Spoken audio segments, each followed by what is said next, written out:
গুৱাহাটীত আজি সংযোজিত হ'ল এটা বিশেষ ক্ষেত্ৰ। এয়া হৈছে শৰাইঘাট ৰণস্মৃতি স্তম্ভ আৰু শৰাইঘাটৰ যি ঐতিহাসিক যি যুঁজ, সেই যুঁজৰ যিসকল আহোম স্বৰ্গদেউ বা দা ডাঙৰীয়া বা সামৰিক বিষয়াসকল সকলোৰে নাম ইয়াত খোদিত আছে।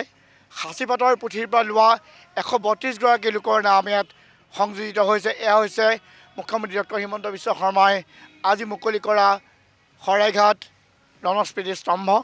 আৰু ৰণস্মৃতি স্তম্ভত 132গৰাকী লোকৰ নাম, যিসকল বীৰ, সেই বীৰসকলৰ নাম খোদিত হৈছে। আৰু এই তালিকাত বাঘ হাজৰিকাৰ নাম নাই, যিহেতু বাঘ হাজৰিকা এটা কাল্পনিক চৰিত্ৰ।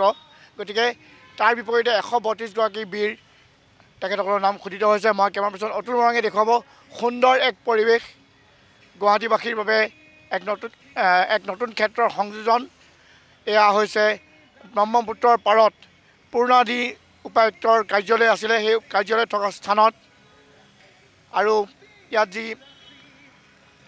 সুন্দৰভাৱে সজাই তোলা যি ক্ষেত্ৰ শৰাইঘাট ৰণস্মৃতি সৌধ, এয়া আজি মুকলি কৰা হ'ল আৰু গুৱাহাটীৰ বাবে এক আকৰ্ষণৰ এক কেন্দ্ৰ হৈ উঠিব। আৰু কেৱল সেয়াই নহয়, অসমৰ বুৰঞ্জীৰ যি গৌৰৱ গাথা, সেই গৌৰৱ গাথাক প্ৰতিফলিত কৰা এক উল্লেখনীয় ক্ষেত্ৰ হিচাপে পৰিগণিত হৈছে এই ক্ষেত্ৰখন। এয়া কেমেৰা অতুল বৰাঙে দেখুৱাইছে সুদৃশ্য এই স্তম্ভ। এয়া হৈছে শৰাইঘাটৰ যিসকল বীৰ, সেই বীৰসকলৰ শ্ৰদ্ধা জনাই আজি মুকলি কৰা শৰাইঘাট ৰণস্মৃতি সৌধ।